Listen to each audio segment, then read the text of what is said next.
सांसद विजेंद्र सिंह का बड़ा बयान सामने आया है। बीजेपी बहुत सशक्त पार्टी है, हमें बैसाखी की जरूरत नहीं है। प्रदेश अध्यक्ष ओपी धनखड़ बहुत कुछ कहते हैं। प्रदेश अध्यक्ष के बयान से स्थिति साफ है।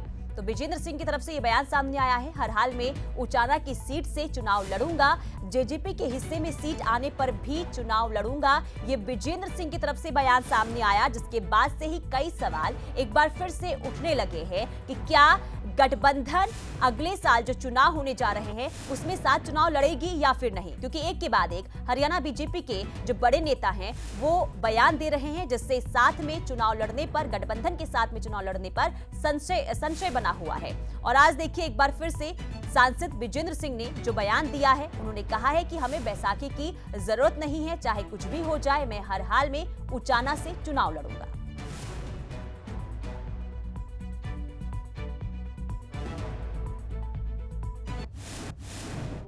हमें किसी प्रकार की बैसाखी की आवश्यकता नहीं है।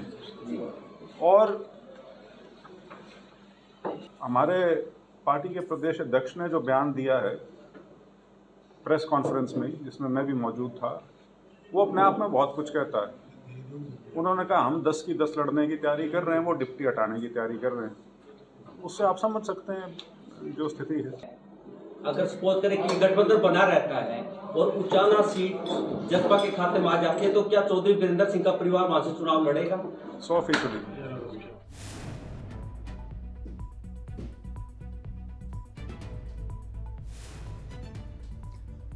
तो हमें बैसाखी की जरूरत नहीं है और हम उचाना से चुनाव लड़ेंगे, ये कहते हुए विजेंद्र सिंह नजर आए। और उन्होंने ये भी कहा कि ओपी धनखड़ ने जो बयान दिया उससे स्थिति जो है लगभग साफ हो जाती है। तो प्रदेश अध्यक्ष का बयान बहुत कुछ कहता है, ये विजेंद्र सिंह ने कहा है। तो प्रदेश अध्यक्ष के बयान से स्थिति साफ है। तो लगातार देखिए, पहले ओपी धनखड़ का बयान सामने आया, जिसके बाद विजेंद्र सिंह का बयान सामने आया, जिससे साफ ये लग रहा है कि गठबंधन में सब कुछ ठीक ठाक नहीं चल रहा है। और सवाल ये भी बन रहा है कि क्या 2024 में गठबंधन के साथ चुनाव लड़ा भी जाएगा या फिर नहीं। और परमजीत हमारे संवाददाता जुड़ चुके हैं तमाम जानकारी के साथ फोन लाइन पर। परमजीत, देखिए एक के बाद एक तमाम बीजेपी के नेता बयान दे रहे हैं, जिससे सवाल ये उठ रहे हैं कि क्या गठबंधन में सब कुछ ठीक ठाक नहीं है, क्या गठबंधन में दरार आ गई है? क्या मायने विजेंद्र सिंह के बयान का? बिल्कुल, देखिए कल जो है बीजेपी का कार्यक्रम था और सुभाष बराला जो प्रदेशाध्यक्ष है वो आए हुए थे। और जो वीरेंद्र सिंह जो सांसद है हिसार की, उन्होंने प्रेस वार्ता की थी, लोगों के साथ जो है मीटिंग रखी थी, मीटिंग बुलाई गई थी। तो विजेंद्र सिंह का साफ तौर पर कहना था कि हमें किसी बैसाखी की जरूरत नहीं है।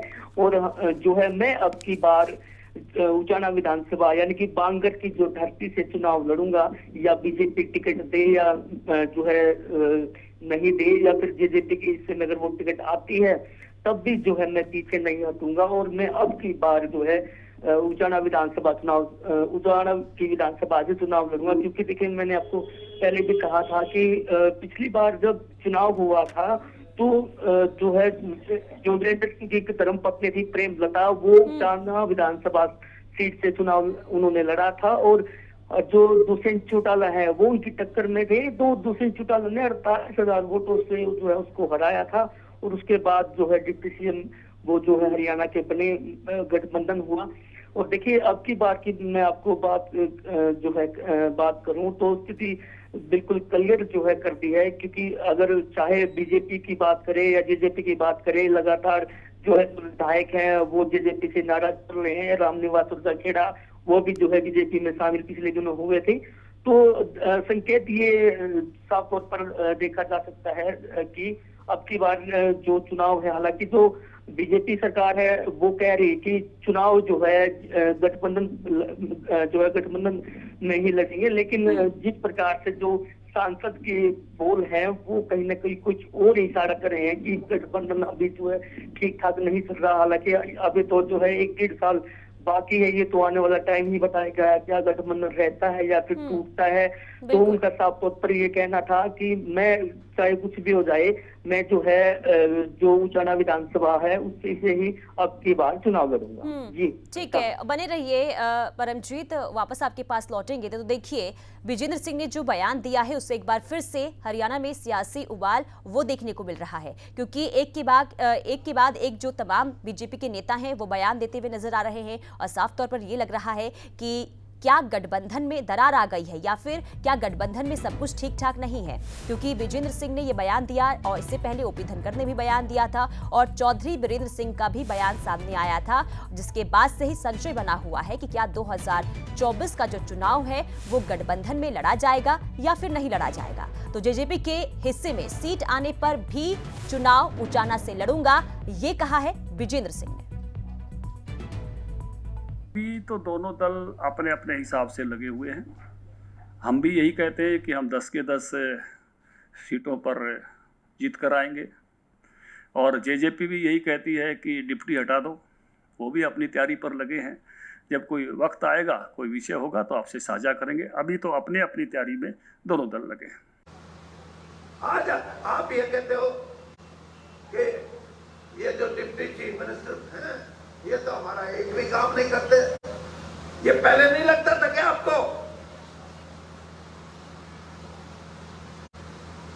उसका इलाका है ये, उसका गांव यहाँ का है,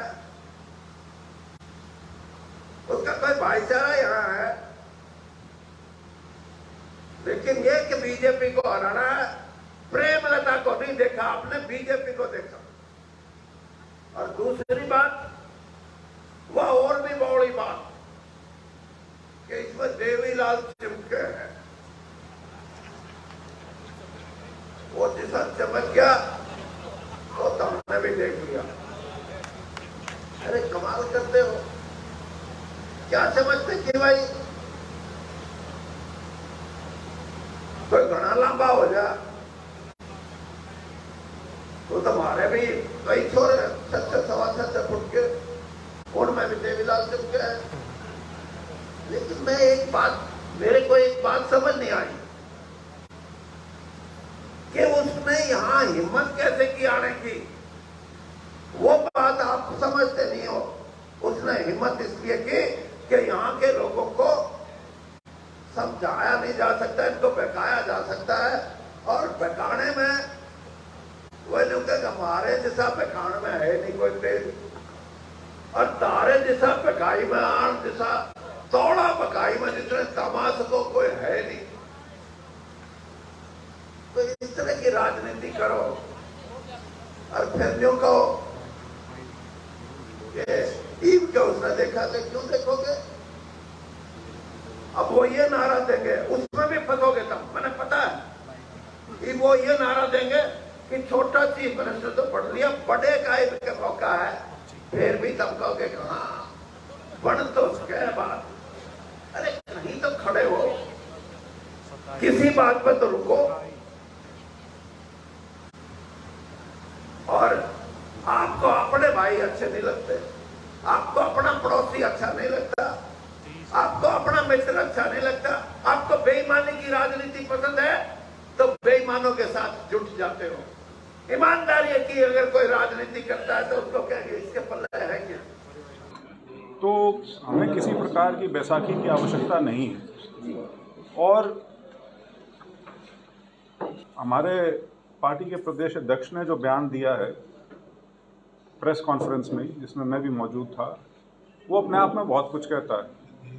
उन्होंने कहा हम 10 की 10 लड़ने की तैयारी कर रहे हैं, वो डिप्टी हटाने की तैयारी कर रहे हैं। उससे आप समझ सकते हैं जो स्थिति है। अगर सपोज करें कि गठबंधन बना रहता है और उचाना सीट जसपा के खाते में आ जाती है, तो क्या चौधरी बीरेंद्र सिंह का परिवार वहां से चुनाव लड़ेगा? 100%।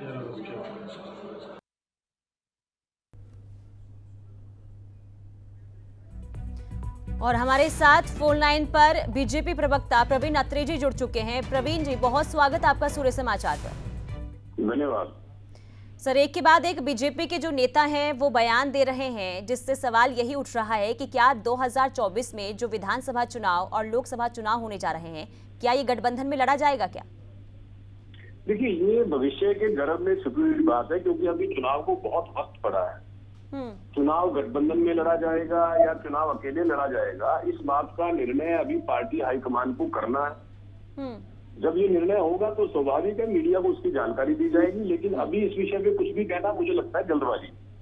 लेकिन बीजेपी के जो तमाम बड़े नेता हैं वो बयान ये दे रहे हैं, और साफ तौर पर देखिए सांसद विजेंद्र सिंह का जो बयान सामने आया, उन्होंने कहा कि ओपी धनखड़ ने जो बयान दिया उससे स्थिति लगभग साफ हो जाती है। क्या समझा जाए इसे? देखिए अध्यक्ष जी ने बड़ा स्पष्ट कहा कि हरियाणा के अंदर 10 लोकसभा सीटें और भारतीय जनता पार्टी 10 की 10 सीटें जीतकर देश के प्रधानमंत्री नरेंद्र मोदी जी की झोली में डाले। तीसरी बार नरेंद्र मोदी जी देश का प्रधानमंत्री बने, इस बात के लिए हरियाणा भारतीय जनता पार्टी प्रयासरत है। जमीनी स्तर पे हम लगातार काम कर रहे हैं। ध्येय हमारा 10 की 10 सीटें जीतना है, तो इसमें तो किसी तरह की कोई इफेंट बट की गुंजाइश ही नहीं है। ठीक है प्रवीण जी, आप बने रहिए हमारे साथ। जेजेपी प्रवक्ता दीप कमल जी भी जुड़ चुके हैं। दीप कमल जी, क्या गठबंधन में चुनाव लड़ा जाएगा क्या 2024 में? देखिए, इसके बारे में दोनों पार्टियों के नेता बात अपनी अपनी रख चुके हैं। वरिष्ठ नेताओं के स्तर का ये काम है, और जैसी परिस्थितियां 2024 में बनेंगी उसके हिसाब से अगले चुनाव होंगे। आज के दिन हरियाणा में भारतीय जनता पार्टी और जननायक जनता पार्टी की गठबंधन की सरकार मजबूती से चल रही है। 3.5 साल सफलतापूर्वक पूरे किए हैं, जिसमें कोरोना जैसी चुनौती भी सामने आई, किसान आंदोलन की दिक्कतें भी आई, बाकी और जो एक गठबंधन सरकार के सामने जो जो बातें आती हैं वो सब भी आई, लेकिन सफलता से 3.5 साल पूरे किए हैं और अगले 1.25 साल जो बचा है लेकिन उसमें भी तेजी से काम करेंगे। लेकिन सर, आपने बीजेपी का बयान तो सुना ही होगा ना, ओपी धनखड़ का बयान सुना होगा आपने, विजेंद्र सिंह ने आज ही बयान दिया है, साथ ही साथ इससे पहले वीरेंद्र सिंह ने भी बयान दिया है, और साफ तौर पर यही लग रहा है कि गठबंधन में सब कुछ ठीक ठाक नहीं है। क्या कहेंगे उन बयानों पर आप? देखिए, प्रदेश अध्यक्ष भारतीय जनता पार्टी के ओम प्रकाश धनखड़ जी के बयान में कोई भी दिक्कत कहीं पर नहीं है। उन्होंने बिल्कुल स्पष्ट अपनी पार्टी की बात रखी है उनकी पार्टी के कार्यक्रम में, और वो पूरी तरीके से सही है, उसमें कोई दो राय नहीं है। जहां तक बात विजेंद्र सिंह और चौधरी वीरेंद्र सिंह की है, वो उनके व्यक्तिगत मसले हैं। उनको ये लगता है कि एक 32-33 साल के युवा ने उनके 40-50 साल के जो राजनीतिक करियर था उसको कैसे मिट्टी में मिला दिया, कैसे 50,000 वोटों से उनको हरा दिया, वो टीस अब तक वीरेंद्र सिंह के मन से गई नहीं है। वो ऐसे ही बार बार कभी उचाना के लोगों को दोषी ठहराते हैं, कभी जींद के लोगों को दोषी ठहराते हैं कि मुझे नेता नहीं बनाया, मुझे मुख्यमंत्री नहीं बनाया। उनकी छटपटाहट निजी है, वो व्यक्तिगत तौर पर परेशान है। उनको वो आज से 7 साल पहले 2016 में जब वो बीजेपी में ज्वाइन उन्होंने किया था, तब उन्होंने कहा था कि मैं आगे चुनाव नहीं लड़ूंगा, चुनावी राजनीति से संन्यास ले रहा हूं, लेकिन उनके मन की जो मुख्यमंत्री बनने की इच्छा है वो खत्म नहीं हो रही है। उसका रास्ता उनको दिख नहीं रहा है, क्योंकि भारतीय जनता पार्टी में उनका कोई ऐसा कद नहीं है, ऐसा स्थान नहीं है। कांग्रेस पार्टी में उनके जाने की सूरत नहीं है, वहां पर भी मुख्यमंत्री के बड़े दावेदार बैठे हैं। तो इंसान की हसरत होती है, राजनीतिक महत्वाकांक्षा होती है, उसके लिए वो जिम्मेदार दुष्यंत चौटाला को ठहराएं या जेजेपी को ठहराएं या उचाना के लोगों को ठहराएं, जैसा वो कर रहे हैं, वो मेरे ख्याल से समाधान नहीं है। उनको थोड़ी और परिपक्वता से सोचना पड़ेगा। जिस मुकाम पर हैं वो राजनीति के, उनको कोई अच्छा इंप्रेशन देना चाहिए जो नहीं दे रहे हैं। इसका जवाब भी दीप कमल जी हमारे साथ बीजेपी के प्रवक्ता भी जुड़े हुए हैं, प्रवीण अत्रे जी, जो आपने कहा है उसका जवाब भी ले लेंगे, लेकिन सबसे पहले चलते हैं कांग्रेस के प्रवक्ता हमारे साथ बने हुए हैं बजरंग दास गर्ग जी। बजरंग जी, बहुत स्वागत आपका सूर्य समाचार पर। और देखिए, लगातार जी आपने बयान सुना होगा बीजेपी का भी, और अभी जेजेपी के प्रवक्ता भी हमारे साथ जुड़े हुए थे। किस तरीके से देख रहे हैं आप इन बयानों को? देखिए, जहाँ तक मैंने चौधरी वीरेंद्र जी का बयान सुना था, तो विजेंद्र ने भी साफ कहा कि मैं चुनाव लड़ूंगा। राजनीतिक आदमी चुनाव नहीं लड़ेगा, हाथों को घास थोड़ी बदलेगा। राजनीतिक आदमी तो राजनीतिक में इसलिए आता भी चुनाव लड़े, चाहे MP हो कि विधानसभा हो, तो चुनाव तो लड़ेंगे, इसमें तो कोई दो राय नहीं है। और जहाँ चुनाव की स्थिति है, देखो जी सीनियर नेता है चौधरी वीरेंद्र सिंह, सीनियर नेता है, उसके लड़के जो है विजेंद्र बहुत शरीफ आदमी है, और ये पार्टीबाजी से उठ के मैं बात कर रहा हूँ, जहाँ तक सिटिंग MP भी है हिसाब से, और चुनाव लड़ेंगे, लड़ना भी चाहिए, उसमें क्या तो दो राय है, चुनाव लड़ना भी चाहिए। और यह बात कहना भाई वो उचाना के अंदर वहां से हार गए थे इसलिए वो नाराज है, तो कोई उनका क्षेत्र है उचाना, और मैं कहूँगा क्षेत्र नहीं है, हार जीत तो लगी रहती है। कोई दो आदमी लड़ेगा तो एक तो हारेगा एक जीतेगा है। कई बार वीरेंद्र जी जीतते भी है, कई बार हारे भी हैं। मगर क्या है, देखो आज भारतीय जनता पार्टी का जेजेपी का समझौता है, तो दोनों मिलकर चल रहे हैं, तो दोनों मिलकर ही चलना चाहिए। तो सीटिंग विधायक आज के टाइम वो अपने दुष्यंत जी है और लोकसभा के सांसद जो है यहाँ पे विजेंद्र जी है, तो इनका आपसी में मिलकर चलना चाहिए। जहाँ तो स्थिति है, जहाँ चुनाव की बात है, यह ठीक है, चुनाव लड़ेंगे, उसमें तो कोई नहीं है, वो एमपी चुनाव लड़ेगा। ठीक है, जल्दी बने की बात है। चलिए ठीक है, इसका जवाब भी ले लेते हैं। हमारे साथ प्रवीण अत्रे जी भी बने हुए हैं। प्रवीण जी, आपने जेजेपी के प्रवक्ता को भी सुना होगा, उन्होंने कहा कि जो चौधरी वीरेंद्र जी जो बयान दे रहे हैं उनके अंदर एक टीस है, जिस वजह से वो लगातार मंच से कई बार ऐसे बयान दे चुके हैं। क्या कहेंगे इस पर आप? देखिए, ऐसा है, चौधरी वीरेंद्र सिंह ने जो बयान दिया था वो जेजेपी के संदर्भ में था, तो स्वाभाविक है जेजेपी के प्रवक्ता बेहतर ढंग से उसकी व्याख्या कर सकते हैं जो दीप कमल जी ने की भी। क्योंकि जिस तरह की अगर हम उचाना की बात करें, स्थानीय स्तर की राजनीति की बात करें, तो कई बार स्थानीय राजनीति की कुछ मजबूरियां ऐसी होती हैं कि पॉलिटिकल आदमी को अपनी तरफ से जनता को कुछ मैसेज देने पड़ते हैं। अब वो राजनीतिक मजबूरियों के अंतर्गत अगर वीरेंद्र जी कोई बयान दे रहे हैं तो लोकतंत्र है, उनका एक डेमोक्रेटिक राइट भी है। अगर वो चुनाव लड़ना चाहते हैं, वो कह रहे हैं मैं लड़ूंगा, तो इस बात पे किसी को ऐतराज भी नहीं होना चाहिए। लेकिन उसके साथ साथ अगर वो जेजेपी के संदर्भ में इस तरह का बयान देते हैं तो जेजेपी उसका बेहतर व्याख्या कर रही है और आगे भी करेगी, ऐसा मेरा मानना है। ठीक है, दीप कमल जी, आप ये बताइए, क्योंकि देखिए 2019 चुनाव की बात करें उसमें तो आप बीजेपी के साथ सत्ता में आ गए, अब 2024 में क्या? देखिए, मैंने आपको शुरुआत में भी इसी बात का जवाब दिया था कि आज के दिन 3.5 साल से हम सरकार मजबूती से और विकास करने वाली सरकार चला रहे हैं और अगले 1.5 साल भी हमारा यही लक्ष्य है। 2024 के चुनाव से पहले क्या परिस्थितियां बनेंगी उसके हिसाब से दोनों दलों के वरिष्ठ नेता इस बारे में फैसला लेंगे। 2019 में भी गठबंधन करने और गठबंधन में सरकार बनाने का फैसला वरिष्ठ नेताओं ने लिया था, बल्कि मैं ये कहूंगा कि केंद्र स्तर के नेताओं ने लिया था। भारतीय जनता पार्टी के राष्ट्रीय नेताओं ने और जननायक जनता पार्टी के भी वरिष्ठ नेताओं ने इस बारे में मिलकर निर्णय लिया था। और जो हरियाणा के हित में होगा, जो दोनों पार्टियों की जरूरत होगा, ऐसा भी नहीं कि किसी एक पार्टी की जरूरत की वजह से दूसरी पार्टी उसको गठबंधन में ले ले। जब दोनों को जरूरत महसूस होगी तब निर्णय लिया गया था और तभी आगे चीजें बनेंगी। उसके बारे में अभी आज के दिन कोई भी परिस्थिति, मैं तो इस बात को भी बड़ा हैरानी वाला मानता हूं जो विजेंद्र ने कहा कि अगर गठबंधन होता है और सीट उनके खाते में जाती है, मैं तो वहां तक की बात भी नहीं कर रहा हूं। आज के दिन हम सभी 90 सीटों पर तैयारी कर रहे हैं, सभी 10 लोकसभा सीटों पर हम चुनाव लड़ने में सक्षम हैं।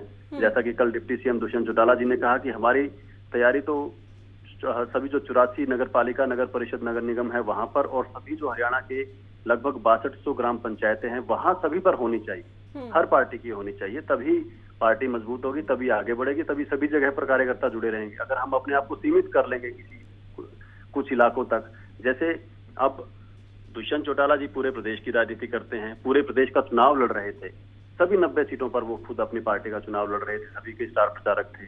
उसके बावजूद वो उचाना में 50,000 वोटों से जीत गए।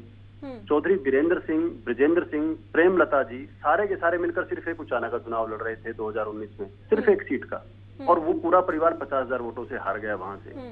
तो क्या कंपैरिजन कर रहे हो आप? मैं तो आपको खबरों के हिसाब से भी बता रहा हूं कि आप किस तरह की परिवार और किस तरह के नेता के एक बयान का जवाब किन दुष्यंत चौटाला से चाह रहे हो, जिन्होंने पूरे 90 सीटों पर चुनाव लड़ा और उनमें से 10 जीत कर आए। उचाना से 50,000 से जीते, जो उनका, जैसे वीरेंद्र सिंह कह रहे हैं कि उनका गृह क्षेत्र भी नहीं है, जहां उनका भाईचारा भी नहीं है, जहां उनका गांव भी नहीं है, वहां से वो 50,000 वोटों से जीत गए। मैं चुनाव प्रचार में दुष्यंत जी के साथ होता था, वो रात को 9-10 बजे उचाना आते थे प्रचार करके और सुबह 8 बजे नाश्ता करके लोगों से मिलके जिम्मेदारी लगा के 9 बजे निकल भी लेते थे उचाना से, सिर्फ रात के लिए।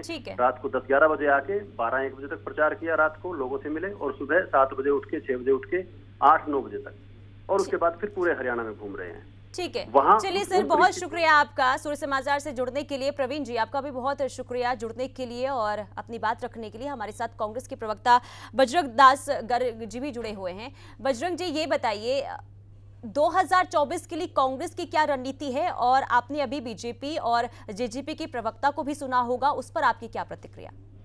देखिए, 2024 के अंदर हरियाणा में एक तरफा कांग्रेस की सरकार बनेगी। हम्म, जनता इस सरकार से बेहद दुखी है। जिस प्रकार इन्होंने किसानों पर लाठीचार्ज की, जिस प्रकार सरपंचों को दौड़ा कर पीटा, आंगनबाड़ी महिलाओं को कूटा, छात्रों को कूटा, सरकारी कर्मचारियों को कूटा, जनता भूलती नहीं है। ये तानाशाही सरकार है, लाठियों के जोर पर हरियाणा में सरकार चला रहे हैं। और केंद्र के अंदर ईडी, सीबीआई, इनकम टैक्स की दबाव के अंदर जितनी सरकारी एजेंसियां हैं उनका दुरुपयोग करके विपक्षी पार्टियों के पर तंग करने में सरकार लगी हुई है। इस सरकार से देश का हर नागरिक दुखी है, इस सरकार से मुक्ति चाहता है। और केंद्र के अंदर साझा मोर्चा सभी दलों को साथ कांग्रेस से लेकर सरकार बनाएगी और हरियाणा में अपने दम के ऊपर एक तरफा 70+ सीटें से लेकर सरकार बनाएगी। इसमें कोई दो राय नहीं है। मेरे साथी बोल रहे थे हम 10 की 10 सीटों पर लोकसभा में चुनाव लड़ने के लिए सक्षम में चुनाव लड़ेंगे।